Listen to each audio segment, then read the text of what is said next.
Hello everyone, welcome back. Today I thought of making a supplementary video to a reaction that I made not that long ago that I added to my Buy Me a Coffee page for my members. And that's just to briefly highlight, the Buy Me a Coffee platform is very similar to Patreon. So you become a patron of me through Buy Me a Coffee, okay, instead of Patreon. I like the site because it allows not only for members, for memberships, but also for one-time donations, which is basically buying me a coffee. And that's an amazing type of help for me in the sense of financially, and for those who are willing to support this channel, that would be great, you know. And like I said, there's what I do there is I post videos that are sometimes work in progress or just particular for the site, or and there's other options that I've yet to explore, such as I think audio podcasts or things of that nature.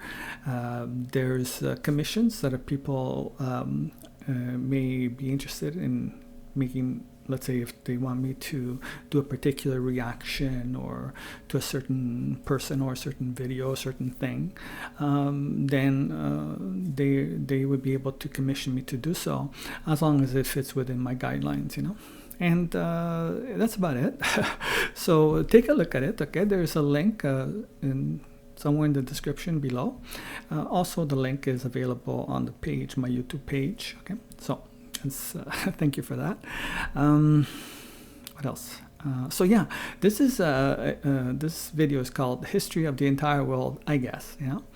And this is the second time I watch it. Like I said, I have watched it before, and I thought I maybe with a second look, I can maybe elaborate a little bit further on my commentary and provide it to the general public. If that's possible and people are interested, hopefully they are. So here we go. I will interrupt it every once in a while, I think, not just for copyright reasons, but mainly because it goes by so fast, you know, in the history of the world, because it's in less than 20 minutes. It's actually quite good, I think, the way it's done, because it's comedic in a sense, but very instructive as well. So I wish I had this to begin with in school. You know, this is the style that they should teach school. That's my opinion. Anyway, here we go. Oh, where is it? Okay. Hi, you're on a rock, floating in space. Pretty cool, huh? Some of it's water. Fuck it. Actually, most of it's water. I can't even get from here to there without buying a boat. It's sad. I'm sad. I miss you. How did this happen? A long time ago, actually never, and also now, nothing is nowhere. When? Never. Makes sense, right? Like I said, it didn't happen. Nothing was never anywhere. That's why it's been everywhere. It's been so everywhere, you don't need a where. You don't even need a when. That's how every it gets. Okay, hold on. I'm going to stop it there for a second, okay? Just a second, a couple minutes maybe. First of all, I think it's brilliant, you know, the way it's being set up. I apologize for a couple of, I think he uses a couple of profanities in the video, but anyway. What I find interesting is the way he and when I say he, I think it's Bill Woods that made the video. So it's quite popular, the video, from what I can tell, and I can see why. I think nowadays maybe that's the best way of doing videos, with a comic spin. Maybe I'm just going to be a comedian on this. Let's try that direction, you know, because people take things so seriously, and you know, I'm just a guy, you know, just trying to explain his thoughts or his impressions, and you know, it's just something that my one of my nieces told me that people might be interested because of the way I see things, which at times tends to be quite different, you know, and also to share thoughts not only on artists but also hopefully in ways to ameliorate oneself and hence ameliorate the world, and hopefully people could do that or can find some of that information through the science fiction novel that I've written. So there's information on that in the description as well. What else? That's about it. But I like the way it starts. Basically, it starts with nothing. That's basically what he's saying, right? Because the universe, scientists have no clue or no idea where it actually originated, how it originated. They call it the singularity effect, which is basically something that happens once out of nothing, out of nowhere. Sort of like our consciousness, the singularity of how it began, right? And that's what they're looking at when it comes to artificial intelligence. Will it be able to develop a consciousness? And since humanity is not completely sure, or at least the scientists are not completely sure, what is consciousness, they're not sure either about the other aspects of if artificial intelligence will develop a consciousness, because they don't know how to define it and what type of consciousness, because it could be different types of consciousness. So anyway, let me just continue here. He puts a pause here, which I think is quite cool, because that's basically to highlight the fact of the nothingness, and then something happens, So here we go. Just to continue on. Actually, never, and also now, nothing is nowhere. When? Never. Makes sense, right? Like I said, it didn't happen. Nothing was never anywhere. That's why it's been everywhere.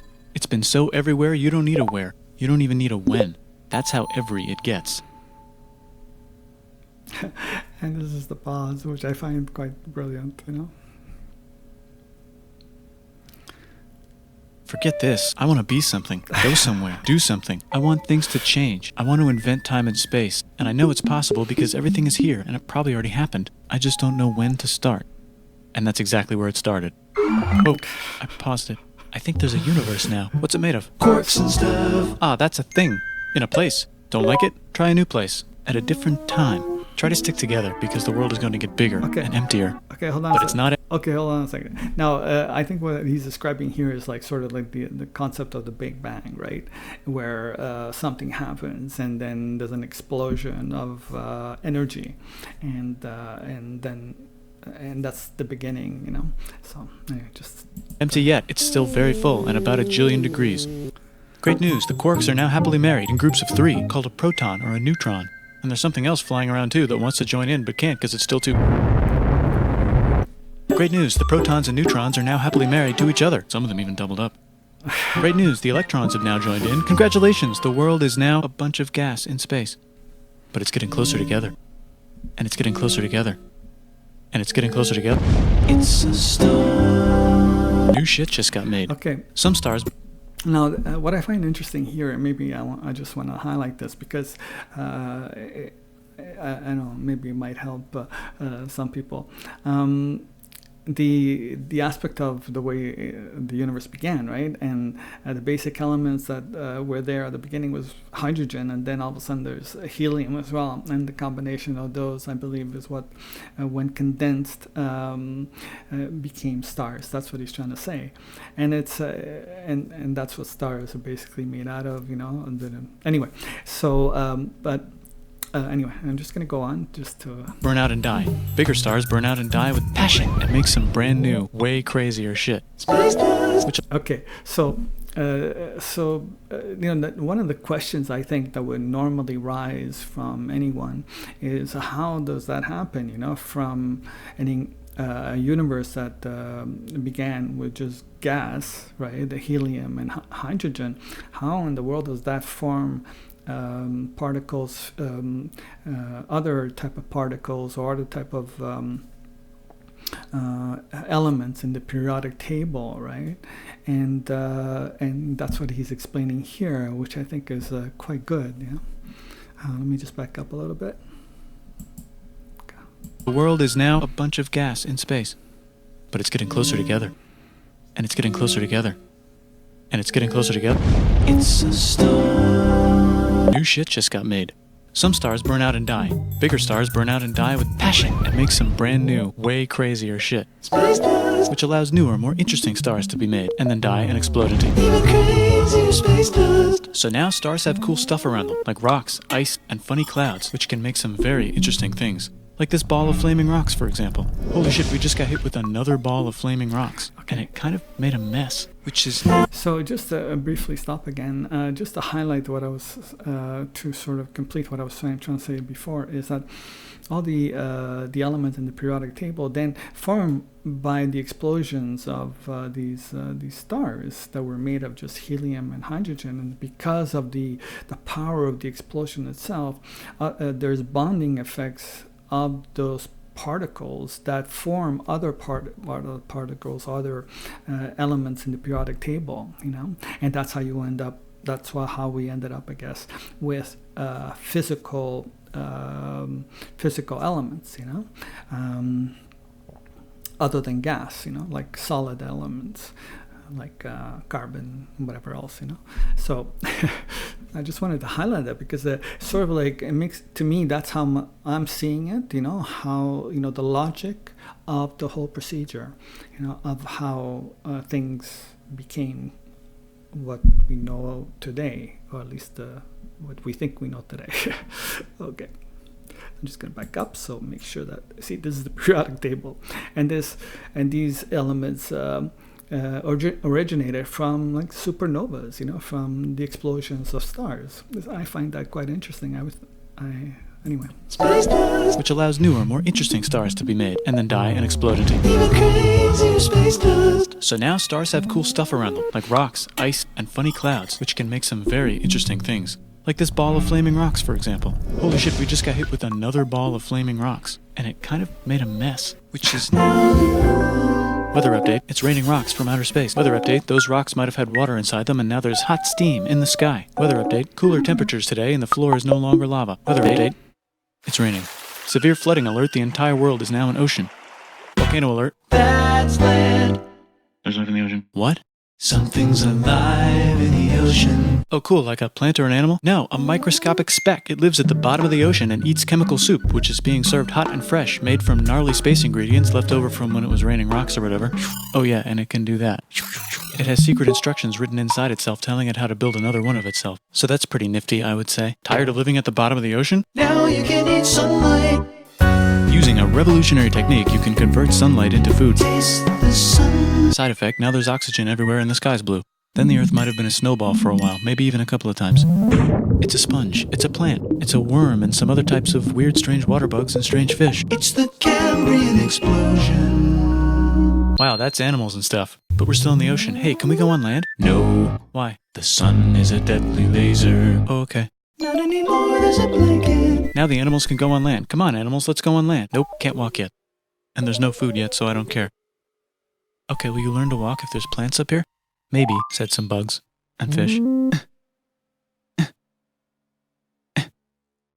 Okay, so I can go on land, but I have to go back in the water to Have babies. learn to use an egg. I was already doing that. Use a stronger egg. Put water in it. Have a baby on land in an egg. Water is in the egg. Baby in the egg, in the water, in the egg. Works for me. Bye bye, ocean. And now everything's huge, including bugs. Want to see a map of the land? Sure. Oh fuck, now everything's dead. Just kidding, here are the survivors. Keep your eye on this one because it's about to become the dinosaurs. Here's another map of the land. Yeah, it broke apart, don't worry about it, it does that all the time. Here comes a meteor. And the dinosaurs are gone. It's mammal time, here come the mammals. Look at those breasts. Now they're gonna dominate the world, and one of them just learned how to grab stuff. And walk. No, like, walk like that. And grab stuff at the same time. And bang rocks together to make pointed rocks. Ouch. And set things on fire. Youch. And make crazy sounds with their voice. Knirsch, which can mean different things. That's a human person. And now they're everywhere. Almost. Ice Age. What? You can walk over here? Cool. Not anymore. Well, I guess we're stuck here now. Let's review. There's people on the planet. And they're chasing their food. Fuck it. Time to plant some grass. Look at this. I control the food now. Now everyone will want to be my friend and live near me. Let's all build houses, except mine is bigger because I own the food. This is great. I wonder if anyone else is doing this. Tired of using rocks for everything? Use metal. It's underground. Better farming was just invented in a sweet dank valley right in between these two rivers, and the animals are helping. Guess what happens next? More food, and more people who came to buy the food. Now you need people to help make the food and keep track of the sales. And now you need houses for people to live in and people to make the houses. And now there's more people and they invent things, which makes things better. And more people come and there's more farming and more people to make more things for more people. And now there's business, money, writing, laws, power. Society. Coming soon to a dank river valley near you. Meanwhile, out in the middle of nowhere, the horse is probably being tamed. Why is all my metal so lame and lumpy? Tired of using lame, sad metal? Introducing bronze, made with special ingredient tin from the far lands of Tinland. I don't know, my dealer won't tell me where he gets it. Also, guess what? Egypt. Meanwhile, out in the middle of nowhere, they figured out how to put wheels on a horse. Now we're getting somewhere. Also, China. and did I mention Indus River Valley Civilization. Norte Chico. the Middle East is getting more complicated? Maybe because it's in the middle of the East. Knock knock, or clop clop. It's the people with the horses. And they made an empire. And then everyone else copied their horses. Greeks. Ah, look, it must be the Greeks, or a beta version of the Greeks. Let's check in with the Indus River Valley civilization. They're gone. Guess who's not gone? China. New arrivals in India. Maybe it's those horse people I was talking about, or their cousins or something. And they wrote some hymns and mantras and stuff. You could make a religion out of this. There's the Bronze Age collapse. Now the Phoenicians can get down to business. Also, can we switch to a metal that's a little easier to find? Thanks. Look who came back to Israel. It's the 12 tribes of Israel. And they believe in God. Just one, though. He's got like a 10-step program. Here's some huge heads. Must be the Olmecs. The Phoenicians make some colonies. The Greeks copy their idea and make some colonies. The Phoenicians made a colony so big it makes colonies. Here comes the Assyrian Empire. Never mind, it's the Babylonian Median. It's the Persian Empire. Wow, that's big. Ah, the Buddha was just enlightened. Who's the Buddha? This guy, who sat under a tree for so long that he figured out how to ignore the fact that we're all dying. You can make a religion out of this. Oops, China just broke, but while it was breaking, Confucius was figuring out how to have good morals. Ah, the Greeks just had the idea of thinking about stuff. And right over here, Alexander just had the idea of conquering the entire Persian Empire. It's a great idea. He was great. And now he's dead. Hopefully the rest of the gang will be able to share the empire evenly between them. Knock knock, it's Chandragupta. He says, get the hell out of here. Will you get the hell out of here if I give you 500 elephants? Okay, thanks, bye. Time to conquer all of India. Or most of India. But what about this part? That's the Tamil Kings. No one conquers the Tamil Kings. Who are the Tamil Kings? Merchants probably. And they've got spices. Who would like to buy the spices? Me, said the Arabians, swiftly buying it and selling it to the rest of the world. Hey, China put itself back together again, with good morals as their main philosophy. Actually, they have 3 main philosophies. Out here, the horse nomads run wild and free, and they would like to ransack your city. Let's check the Greekification levels of the Greekified kingdoms. Greekification overload. Bye, said the Parthians. Bye, said the Jews. Hi, said the Parthians, taking over the entire place. Hey, said the Romans, eating the entire Mediterranean for breakfast. Thanks for invading our homeland, said the Jews, who were starting to get tired of people invading their homeland. Hi, everything's great, said some guy who seems to be getting very popular and is then arrested and killed for being too popular, which only makes him more popular. You can make a religion out of this. Want silk? Now you can buy it from China. They just made a Brand new road to the world. or you can Get their own water. Sick, new trade routes, said India, accidentally spreading their religion to the entire southeast. That's a good place for an epic trading kingdom. There goes Buddhism traveling up the Silk Road. I wonder if it'll reach China before it collapses again. Remember the Persian Empire? Yep, said the Persians, making a new one. Axum is getting so powerful they would like to build a long stick. Has anyone populated Madagascar yet? Let's do it together. China's whole again. Then it broke again. Still can't cross the Sahara Desert? Try camels, Hell yeah, now we got business. said the Ghana Empire, selling lots of gold and slaves. Hi, I live in the Roman Empire, and I was wondering... Is loving Jesus legal yet? No. Actually, okay, sure, said Constantine, moving the capital way over here to be closer to his main... Rival. Don't worry about Rome, it won't fall. It's the golden age of India. There's the Gupta Empire, not Chandragupta, just Gupta. First name Chandra. The first. Guess who's in Rome? Barbarians. What's a barbarian? Non-Romans, said the Romans, being invaded by non-Romans. R.I.P. Roman Empire. Or actually just half of it. The other half is just fine. But it's not in Rome anymore, so let's give it a new name. The Mayans have figured out the stars. Oh, and here's a huge city. Population everyone. The Gokturks have taken over the entire Eurasian steppe. Great job, Gokturks. How's India? Broken. How's China? Back together. How's those trading kingdoms? Bigger and there's more of them. Korea has 3 kingdoms. Japan has a kingdom. It's the Sunrise Kingdom. Okay, there's an intermission there, so I just thought that I sort of like comment at this point a little bit. What I found interesting was well, all of it is interesting. You know, it's going by so fast, it's incredible. But what I think is actually quite cool about this, and the reason I mentioned that I wish school would sort of, at least when I went to school, would bring sort of like this attitude in the sense of teaching a course or even teaching holistically, you know, the whole idea of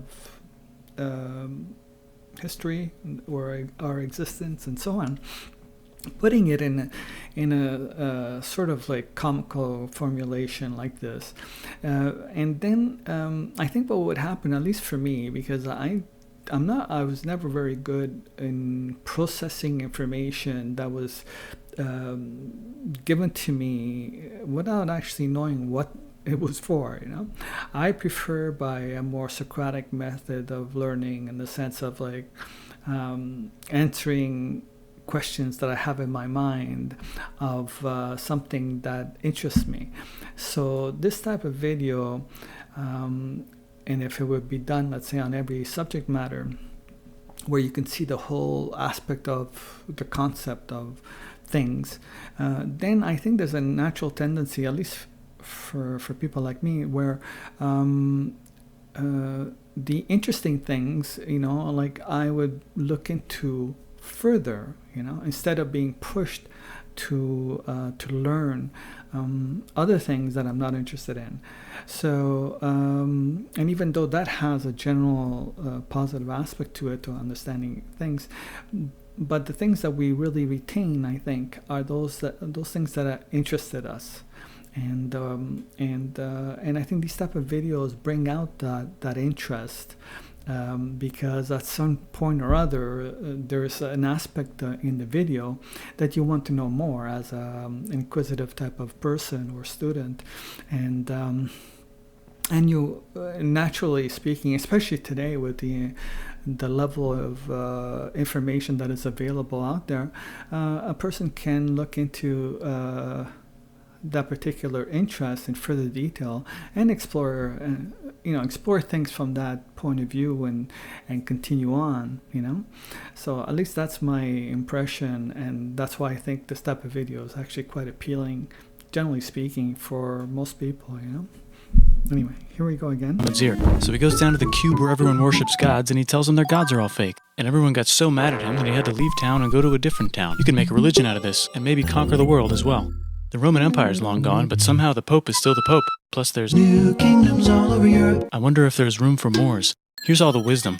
In a house. It's the Baghdad House of Wisdom. Just in time for the Islamic Golden Age. Let's bring stuff to the coast and sell it and become the Swahili on the Swahili coast, said the Swahili on the Swahili coast. Remember this tiny space you have to go through to get from here to there? Someone owns that now. Want to get enlightened in the middle of nowhere? The Franks have the biggest kingdom in Europe, and the Pope is so proud that he invites the king over for Christmas. Surprise, you're the new Roman emperor, said the Pope, pretending to still be part of the Roman Empire. Then the Franks broke their kingdom into what will later be called France and not France. The Northerners, or just Norse if you don't have much time, are exploring. They go north, from the north to the northern north, and they find some land, 2 types of land, and they name them accordingly. They also invade some other places and get called many names, such as Vikings. There's the Rus, the Kievan Rus. Are they Vikings? I don't think so, said the Kievan Rus. Okay, fair enough. The Pope is ready to make some more emperors of the Roman Empire, the Holy Roman Empire. It's actually Germany, but don't worry about it. New kingdoms. Christianize all the kingdoms. Which brand would you like? Mine's better, mine's better, mine's better. Time to conquer England, said William. It's a bird, it's a plane. It's the Seljuk Turks. Said the Byzantine Empire, who's getting so small it almost doesn't exist anymore. We need help. They need help, so they call the Pope. Hey Pope, can you help us get rid of the Seljuks? Maybe take back the Holy Land on the way? Come on, I know you want to take back the Holy Land. Yes, I do actually want to do that. Let's do a crusade. Crusade. They did many crusades, some of which almost didn't fail, but at least the Italians got some sweet trade deals. Goodbye, Mayans. Hello, Toltecs. Goodbye, Toltecs. Hello, Mississippi. Look at those mounds. There's the Pueblo. I always wondered how to build a town in a cliff. Guess who's here? Come here. Where? Here. And Pagan is there. Vietnam unconquered itself, Korea just became itself, and Japan is so addicted to art that the military might have to take over the government. China just invented bombs and typing. And the Mongols just invaded most of the universe. Nice going, Genghis. I bet that will last a long time. Some of the Islamic Turks were unaffected by the Mongol invasions because they were busy invading India. Is it Tonga time? I think it's Tonga time. I just found out where the Swahili gets all their gold. Look at this Chad. Means lake. There's an empire there. Right in the middle of... Africa. The king of Mali is so rich he's going on tour to let everyone know. Wow, that guy's rich, everyone said. The Christians are doing a great job reconquering Iberia, which will soon be called Spain and not Spain. Please remain Christian. We will check in later to see if you're still Christian when you least expect. Whoops, half of Europe just died. China's back, yay! Hey, come here, time to share. New kingdoms here and there. Oh, look who controls all the islands. It's the Mahajapit, Majahapit, Mapajahit, Mahapajit, Mapajahit, Majapahit.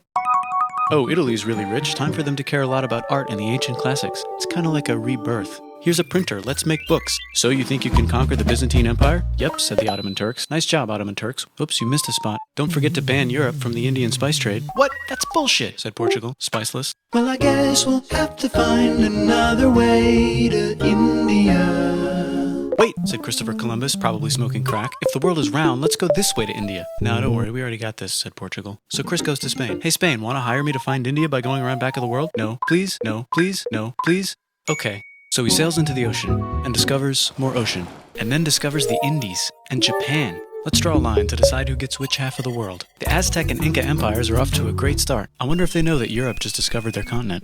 The Habsburgs are marrying into so many royal families they might have to start marrying each other. Move over, Lithuania. Here comes Moscow. Ivan wants to make Russia great again. Move over, Timurids. Maybe go invade India or something. Persia just made Persia Persian again. Let's make it the other kind of Islam. The one where we thought the first guy should have been the other guy. Hey Christians, do you sin? Now you can buy your way out of hell. That's bullshit. This whole thing is bullshit. That's a scam. Fuck the church. Here's 95 reasons why, said Martin Luther in his new book, which might have accidentally started the Protestant Reformation. You know what would be magnificent, said Suleiman wearing an onion hat? What if the Ottoman Empire was really big, which it is now? What if Russia was big, said Ivan, trying not to be terrible. Portugal had a dream that they controlled the entire Indian Ocean, including the spice trade. And then that dream was real. And Spain realized that this is not India, but they pillaged it anyway. Damn, said England and France. We gotta start pillaging some stuff. Then the Dutch revolt and all the hipsters moved to Amsterdam. Damn, said Amsterdam. We gotta start pillaging some stuff. Question 1, can you get to India through North America? No, but at least there's beaver. Question 2, steal the spice trade. That's not a question, but the Dutch did it anyway. Guess where all the sugar's made? In Brazil. Stolen. In the Caribbean. And it's so goddamn profitable you might forget to not do slavery. The next thing on Russia's to-do list is to get bigger. Britain and France are having a friendly discussion about who should control the entire world. More specifically, Ohio. Then it escalates into a 7-year discussion, giving Prussia a chance to show Austria who's boss. But what about Britain and France? Did they figure out who's boss? Yes, they did. It's Britain. Guess who's broke? Also Britain. So they start taxing the hell out of America. Fuck you, says America, declaring their independence and fighting for it. And France helps them win. Now France is broke. And Britain will have to send their prisoners to a different continent. Wait, if France is broke, why do the king and queen still wear such fancy dresses? Let's overthrow the palace and cut all their heads off, said Robespierre, cutting everybody's head off until someone eventually got mad and cut his head off. You could make a No, don't. Haiti is starting to like the idea of a revolution, especially the slaves, who free themselves by killing their masters. Why didn't we think of this before? Wait, who's in charge of France now? Said Napoleon, trying to take over Europe. Luckily, they banished him to an island. But he came back. Luckily, they banished him to another island. There goes Latin America, becoming independent in the Latin American Wars of Independence. Britain just figured out how to turn steam into power, so now they can make many different types of machines and factories with machines in them, so they can make a lot of products real fast. Then they invent some trains, and conquer India and maybe put some trains there. Hey, China, said Britain, buy stuff from us. Nah, dude, we already got everything, says China. So Britain tried to get them addicted to opium, which worked, actually. But then China made it illegal and dumped it all into the sea. So Britain threw a hissy fit and made them open up 5 cities and give them an island. Britain and Russia are playing a game where they try to stop each other from conquering Afghanistan. Also, the Sultan of Oman lives in Zanzibar now. That's just where he lives. India just had a revolution, and they would like to govern themselves now. Nope, said Britain, governing them even harder than before. Technology is about to go crazy. The United States finally figured out whether slavery is good or bad. It's bad, they decided. And then they continued manifesting their destiny, which is to kill the rest of the natives and take their land and maybe kick out the Mexicans too. I know, let's rape Africa, said Europe, scrambling to see who could rape it the fastest. They never got Ethiopia. Britain and France are still hungry. They never got Thailand. The United States ran out of destiny to manifest, so they're looking for more. Hawaii, Cuba. Wait, Spain controls Cuba. Well, blame something on them and go to war. What should we blame on Spain? Let's blame the Maine on Spain. So they blame the Maine on Spain. Now we're in business. To celebrate, they kick Panama out of Panama and make a canal, connecting the 2 oceans. Britain just found oil in the Middle East. It makes cars go. China is so tired of being bossed around that they delete their old government and make a new, stronger government, which is accidentally weaker and controlled by a guy from the previous government. Europe hasn't had a war since the last war, so they start World War I. Look at those guns. It's gonna be a great war. So great we won't need a second one. After it's over, they blame Germany. Russia went on strike and the workers overthrew the government. Now everyone's paycheck is the same. Communism. in the Soviet Union. The Arabs revolt and Britain helps. Now the Ottoman Empire's gone, so we can give the Jewish people a place to live. Hopefully the Arabs won't mind. Let's cut the cake, said Sykes and Picot, carving up the remains of the not-so-Ottoman-anymore empire. Except Turkey, Turkey makes a brand new Turkey. And then the Saudis conquer Arabia. It just seemed like the right thing to do. Hello? Yes, it's the 1920s calling. Let's get in the car and drive to a party and listen to jazz on the radio and go to the movies. The economy's great and it'll probably be great forever. Just kidding. Germany's back featuring Hitler, the angry mustache model, and he's mad at the Jews for existing. Japan is finally conquering the East, and they're so excited they raped Nanking way too hard. They should probably just deny it. Hitler's out of control, so the international community tackles him and tries to explain why killing all the Jews is a bad idea, but he kills himself before they could explain it to him. That's World War II. Bonus round, Pacific Showdown, United States versus Japan. Fight! Finish him. Let's unite all the nations and have some World peace. Seems legit. Hi, I'm Gandhi, and if Britain doesn't get the hell out of India, I'm going to starve myself in public. Wow, that worked. Bonus, now there's Pakistan. Actually, 2 Pakistans. One of them could be Bangladesh later. The Jews and the Arabs finally figured out which one of them should live in the Holy Land. Me, they both said at the same time. Let's divide up the land so everyone's happy. Psych, they both get angrier. Look out, China. There's a new China in China. What's on the menu? Communism. No thanks, said the other China, escaping to an island. I wonder which one is the real China. There's the Korean War, Korea versus Korea. Nobody wins, then it's on pause forever. Let's meet the sponsors. Oh, it's the 2 global superpowers. They're having a friendly debate over which economic system is good and which one is an evil virus of Satan. And they both have atom bombs. Fight! Wait, no, that would be the end of the world. Let's just keep it cool and spy on each other instead. And make sure we have enough atom bombs. I'll race you to space. Now let's make some more countries fight themselves. Europe is tired of pillaging other continents, and the continents they were pillaging are tired of being pillaged. So here's a new map with new countries. Now you can't tell who they're being pillaged by. The United States finally decided whether racism is good or bad. They decided it's bad, and the world agrees. South Africa might need another minute to think about it. Let's check the world population. Whoa. Okay. Technology's better too, that might keep happening. The Soviet Union decides to relax a little and accidentally falls apart. Europe makes a union, so now they can all use the same money, except Britain because they don't feel like it. Let's check the mail. Surprise, it's on the computer. Whoops, someone just attacked America. I bet they'll remember that. Phone call. Surprise, it's in your pocket. Want to learn everything? Surprise, it's on the computer. Now your phone's a computer, which is in your pocket. Whoops, the economy just crashed. Don't worry, the big banks won't fail because they're not supposed to. Surprise, flying robots. With bombs. Want to print a brain? Some people have no friends. Some people have no food. The globe is warming. And the ocean is full of plastic. Let's save the planet, said everybody, not knowing how. Let's invent a thing inventor, said the thing inventor after being invented by a thing inventor. That's pretty cool. By the way, where the hell are we? Okay, so this is, I think, was actually very well done, you know.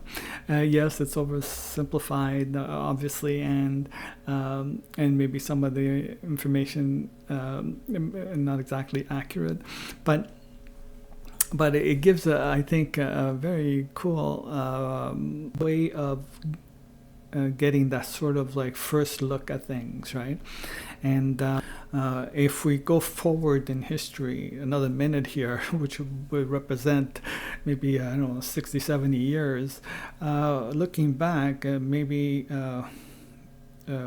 we would see that a lot of what's going on is based on one country trying to maintain its empire, while there's another country that's rising to take over as the world superpower. It's a sad reality that we continue as a human species to be tribal. The only thing that we can really do, you know, as individuals, or from that perspective, is to change, you know, into a being that's not focused on selfish things, but focused on something that is more sacred, like love, you know. And that in itself could I think would be the transformational point for the human race. But in order to do that, the majority of the human species we need to have that, because there's got to be a point where an inflection point where things change, you know. And to do that, you'd have to have a majority of the consciousness, the human consciousness, transformed, And I wrote my novel because, and it's a futuristic one, because I can't see it right now happening, but I needed the conditions for that possibility to occur so that I can explain it further, and that's why I projected it into the future. So anyway, I just hopefully you found this somewhat interesting, and thank you very much, and have a great day.